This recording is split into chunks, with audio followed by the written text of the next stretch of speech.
Ashama harka fuunee akkam jirtu kabajamtoota daawwattoota sagantaa keenyaa nageenyi badhaadha. Sa'a namni alaamanni waatiif maatiin hundi nagaadha. Ani nagaa kooti rabbiif haa galatu.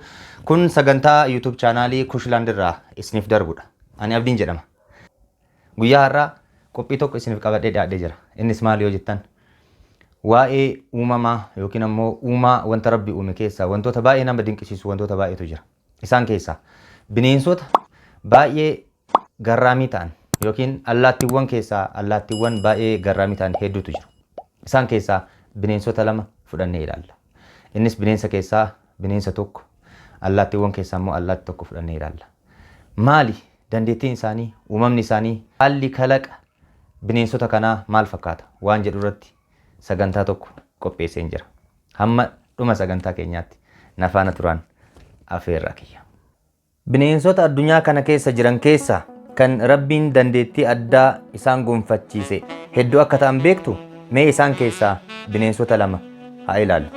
Inni calqabaa joobiraa yoo ta'u inni lammaffaan leenca bosonaati. Bineensota kanneen lamaan wal bira qabnee ilaaluuf qorannaa ani geggeesseen lamaan isaaniitu bineensota kaawwan irraa waan adda isaan godhu akka jiru hubadhe. Isaan hoggantoota addunyaa kanaati. Ilmi namaas bineensota kanarraa waan baay'ee akka baratu nan abdadha.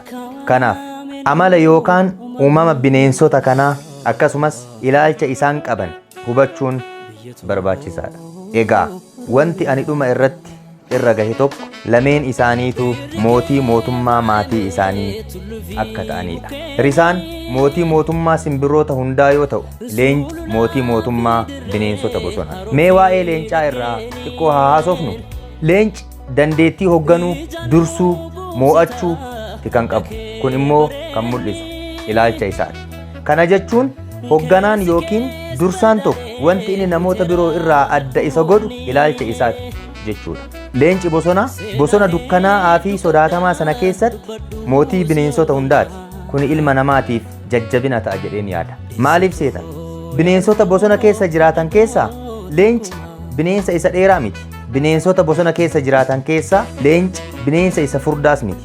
Bineensota bosona keessa jiraatan keessaa leenci ulfaatinaan bineensa isa guddina guddaa qabu miti. Bineensota bosona keessa jiraatan keessaa leenci bineensa isa abshaala jedhamus miti. Garuu maal akka ta'e beektu? Bineensotni hunduu yoo isa argan har'a nuuf dhumate yaa Rabbi lubbuu nu baraari jedhanii baqatu. Gaafiin inni guddaan nama hundaaf deebii barbaadu. Waraanni yookiin loltuun hoolotaa baay'een leencaan durfama yookiin leencaan hoogganama. Harree fi waraabessi harreef jaarsa ta'es meeshaa waraanaa ammayyaa'aa fedhe yoo hidhatillee leenca arginaan adii alba'a. Maaliif? Deebiin gaafii hidhamaa kanaa abjuudha. Hoogganummaan inni dhugaa fi inni sirrii soda dhabeessaa fi jajjaba nama taasisa.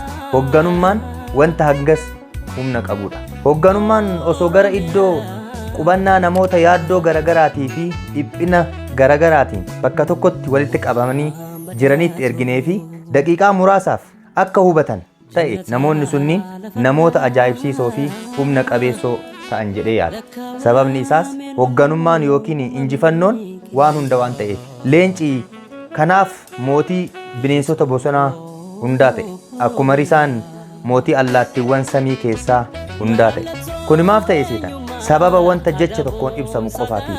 Innis ilaalcha. Ilaalcha isaatiif qofa. Eeyyeen irran deebi'a. Ilaalcha isaatiif qofa. Leenci ilaalcha adda ta'e bineensotni hundi akka isa sodaatan kan ittiin godhu qaba.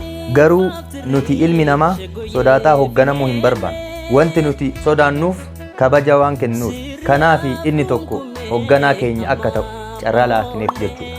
Yeroon jecha sodaa jedhu fayyadamu kabaja ulfina jechuutti akkanaaf hubatamu. Arbi leenca sodaata jechuun ni kabaja jechuudha. Waraabessi harreef jaarsa ta'es leenca ni sodaata jechuun ni kabaja jechuudha. Garuu bineensonni bosonaa suni hundi leenca yartuu adurree fakkaattu sana maaf sodaatan laata? Maaf seetan? Ilaalchi isaa waan adda ta'eef qofa. Fakkeenyaaf leenci yeroo arba argu wanti sammuu isaatti dhufu maal akka ta'e beektu? Nyaata, laaqana, irbaata yookiin ciree wanta kana soorachuun qaba, adamsuun qaba.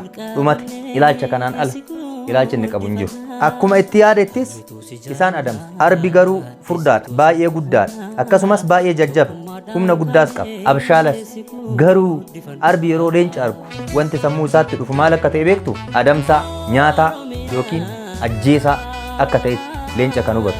Ilaala, ilaalchi namaa kan maddu wanta sammuun keenya amanu irraati. Wanta sammuun kee amanuun ala ta'uu hin dandeessu. Kanaaf ilmi namaa bu'aa ilaalcha sammuu isaati kan jedhamuuf. Kanaaf ilaalcha addaa qabaadhu, akka dandeessu amani. Hanga namni sitti himus hin eegin.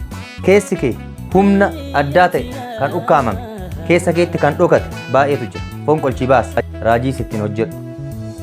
Kanaaf seenaa bineensota lamaanii allaattii fi leencaa kanarraa wanni hubannu waan tokko, yeroo hunda injifatoo akka taane, waan hunda injifachuu mo'achuu akka dandeenyu beekuu qabna. Ilmi namaa gubbaa isaatti kan ilaalamu qofa miti. Sanaan ala keessa keenyatti eenyummaan keenya, maalummaan keenya kan dhokate, kan hin baasne, kan ittiin fayyadamne, kan namoota biraa miti nummaan mataan keenya kan hin beekne humna addaa, kalaqa addaatu keessa keenya jira.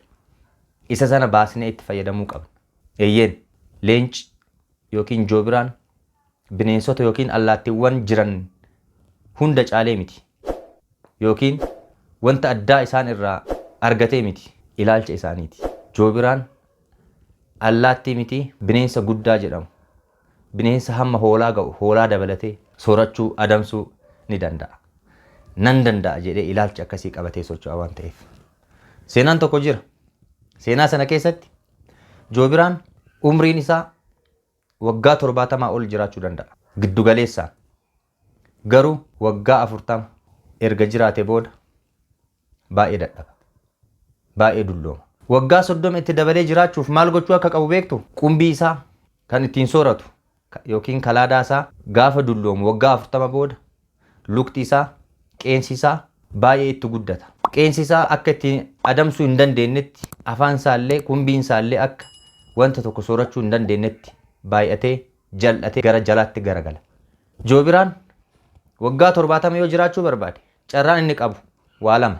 Tokko godoo isaatti galee dadhabuu isaa, dulloomuu isaa fudhatee ciisee bakka taa'etti waan sooratu, waan adamsu dhabee lubbuun isaa darbuudha. Carraan inni lammataa godoo isaa yookiin mana isaa keessaa ba'ee qeensa isaa jal'ate, itti guddate sana ofirraa caccabsee dhakaadhaan wal dhahee afaan isaa, qumbii isaa akka hin sooratne jal'atee gara jalaatti garagale sana dhakaadhaan mataa isaa dhakaatti buusee isa ofirraa cabsee akka haaraatti qeensa isaa qaree isa dulloomaa sana ofirraa buqqisee lubbuun isaa akka turu akka haaraatti deebi'ee dhalachuudha.